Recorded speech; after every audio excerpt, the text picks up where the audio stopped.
Good morning. तो आपका स्वागत है हमारे YouTube channel MS classes Munna Yadav. यह वीडियो क्लास 8 के बच्चों के लिए है और ज्योग्राफी चैप्टर फर्स्ट का ये थर्ड पार्ट है। इस थर्ड पार्ट में चैप्टर हो जाएगा फिनिश। इसके बाद हम लोग करेंगे क्वेश्चन आंसर्स।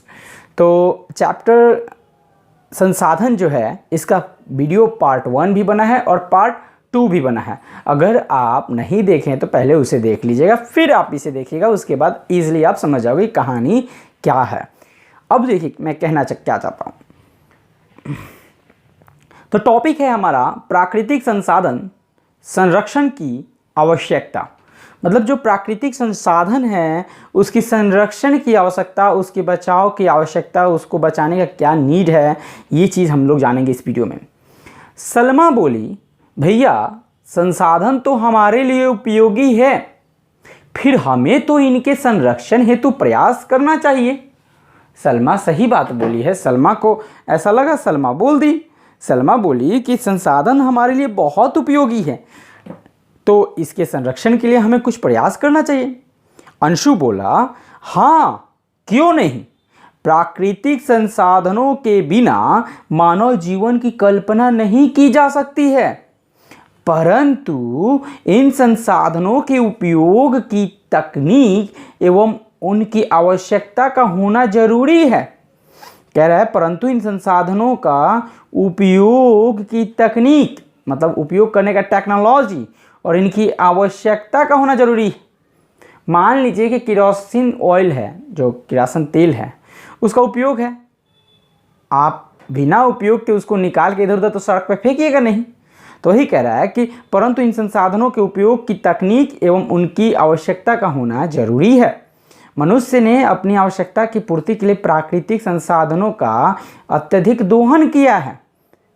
हमने इसका अविवेकपूर्ण इस्तेमाल तो किया ही है, इसे इस प्रकार प्रदूषित भी कर दिया है कि वे आज सीधे उपयोग के लायक नहीं रह गए हैं। यही नहीं, हमने कई प्राकृतिक संसाधनों का इतना अधिक खनन एवं उपयोग किया है कि इनके भंडार धीरे धीरे समाप्ति की ओर है।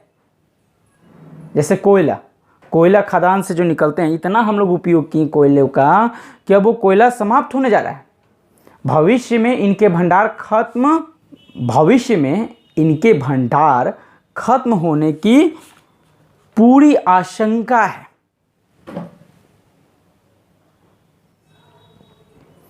मानव के लिए इनका होना भविष्य में भी उतना ही जरूरी है जितना आज, मतलब जितना आज प्राकृतिक संसाधन का होना जरूरी है उतना ही भविष्य में भी उसका जरूरी है। भविष्य में क्या बिना पेट्रोल के काम कर लीजिए क्या? भविष्य में अब बिना मिट्टी का काम होगा नहीं होगा, तो इन सब का भविष्य में भी जरूरी है। लेकिन हम आज इतना उपयोग कर रहे हैं कि धीरे धीरे समाप्ति की ओर बढ़ते जा रहा है। पृथ्वी पर जीवन सतत चलता रहे, इसके लिए यह जरूरी है कि हम इन अमूल्य प्राकृतिक संसाधन, मतलब ये अमूल्य है, इनका कोई मूल्य नहीं है, अमूल्य है, मतलब समझ लीजिए कितना ये मतलब अनमोल है। अमूल्य प्राकृतिक संसाधनों का समुचित उपयोग सुनिश्चित कर इसे भविष्य के लिए संरक्षित करें, इसे बचाएं, प्राकृतिक संसाधन को बचाएं। सलमा बोली, हाँ भैया, हमें इनके उपयोग में सावधानी बरतनी ही होगी, अन्यथा हम स्वयं अपने लिए बड़ा खतरा पैदा कर लेंगे। मतलब प्राकृतिक संसाधन को बचाने का बात चल रहा है इसमें।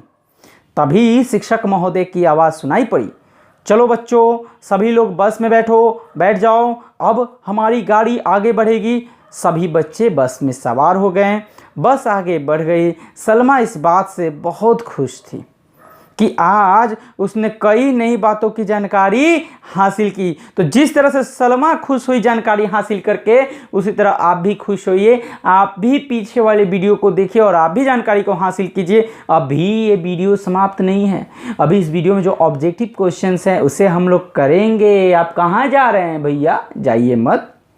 अब हम लोग ऑब्जेक्टिव क्वेश्चंस करेंगे। चैप्टर हो गया फिनिश। अगर आप वीडियो पार्ट 1 पार्ट 2 नहीं देखें तो देख लीजिए। अब हम लोग चैप्टर ऑब्जेक्टिव क्वेश्चन करने जा रहे हैं। क्वेश्चन पहला क्या है? इनमें से कौन एक प्राकृतिक संसाधन है? प्राकृतिक संसाधन बताइए। देखिए, पंचायत भवन, विद्यालय, हवाई अड्डा, भूमि, इनमें से कौन सा प्राकृतिक संसाधन है? देखिए जी, पंचायत भवन जो है मानवकृत संसाधन है, इसको मानव ने बनाया है। विद्यालय मानवकृत संसाधन है, हवाई अड्डा मानवकृत संसाधन, लेकिन भूमि इसको कोई इंसान नहीं बनाया। इसलिए 1 का आंसर होगा ग। दिमाग में रखिएगा, एकदम सेट कर लीजिए। इनमें कौन प्राकृतिक संसाधन नहीं है? आप बताइए, इनमें प्राकृतिक संसाधन कौन नहीं है? सूर्य प्राकृतिक संसाधन है या नहीं? बताइए। मिट्टी प्राकृतिक संसाधन है या नहीं है? बताइए। जल प्राकृतिक संसाधन है या नहीं है? बताइए। हवाई जहाज, तो देखिए हवाई जहाज जो है ना मानवकृत संसाधन है, इसको इंसान ने बनाया है। तो सूर्य प्राकृतिक संसाधन है, मिट्टी प्राकृतिक संसाधन है, जल प्राकृतिक संसाधन है, हवाई जहाज इसका आंसर हो जाएगा। हवाई जहाज प्राकृतिक संसाधन नहीं है। तीसरा ऑप्शन, केरल में पाया जाने वाला थोरियम किस प्रकार के संसाधन का उदाहरण है? केरल में पाया जाने वाला थोरियम किस प्रकार का उदाहरण है? बताइए। तो केरल में पाए जाने वाला जो आपको थोरियम है वो संभाव्य संसाधन है। कौन सा संसाधन है? संभाव्य। इसके पहले वाले वीडियो में हम लोग पूरा पढ़े हैं कि संभाव्य संसाधन क्या है, तो आप लोग इसके पहले वाले वीडियो को जरूर देखिए, तब जाके ये और अच्छे से समझ में आएगा। संसाधन निर्माण के लिए क्या आवश्यक है? संसाधन निर्माण के लिए क्या आवश्यक है? तकनीक, आवश्यकता, ज्ञान, उपयुक्त सभी। बताइए। तो संसाधन निर्माण के लिए क्या आवश्यकता है? तकनीक, आवश्यकता, ज्ञान, उपयुक्त सभी। देखिए तकनीक की तो जरूरी है ही, बिना टेक्नोलॉजी के संसाधन का निर्माण नहीं हो सकता है। आवश्यकता का भी जरूरी है, आवश्यकता नहीं है तो संसाधन का क्या आप निर्माण कीजिएगा? नहीं। और ये तकनीक और आवश्यकता, और जब तक ज्ञान नहीं होगा तब तक आप संसाधन का निर्माण ही नहीं कीजिएगा। इसका मतलब उपयुक्त सभी, घ आंसर होगा। क्या होगा? घ, उपयुक्त सभी। अगला क्वेश्चन हम लोग खाली स्थान जो है उसे करेंगे, उससे भी आप देखिए अच्छे से।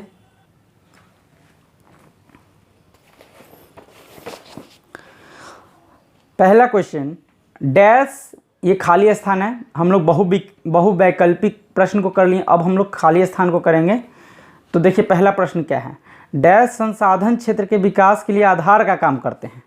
डैश संसाधन क्षेत्र के विकास के लिए आधार का काम करते हैं। अब बताइए इसमें क्या होगा? तो मानव संसाधन क्षेत्र के विकास के लिए आधार का काम करते हैं। क्या होगा? मानव। इसका क्या होगा? मानव।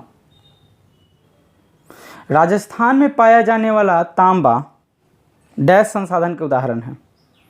राजस्थान में पाया जाने वाला जो तांबा है वो कौन से संसाधन का उदाहरण है? प्राकृतिक। कौन सा? प्राकृतिक। यहाँ पे होगा प्राकृतिक, याद रखिएगा। प्राकृतिक संसाधन का उदाहरण है। डैश एवं शारीरिक क्षमता मानव को संसाधन बनाने के लिए आवश्यक है। शिक्षा होना चाहिए और शारीरिक क्षमता मानव को संसाधन बनाने के लिए आवश्यक है।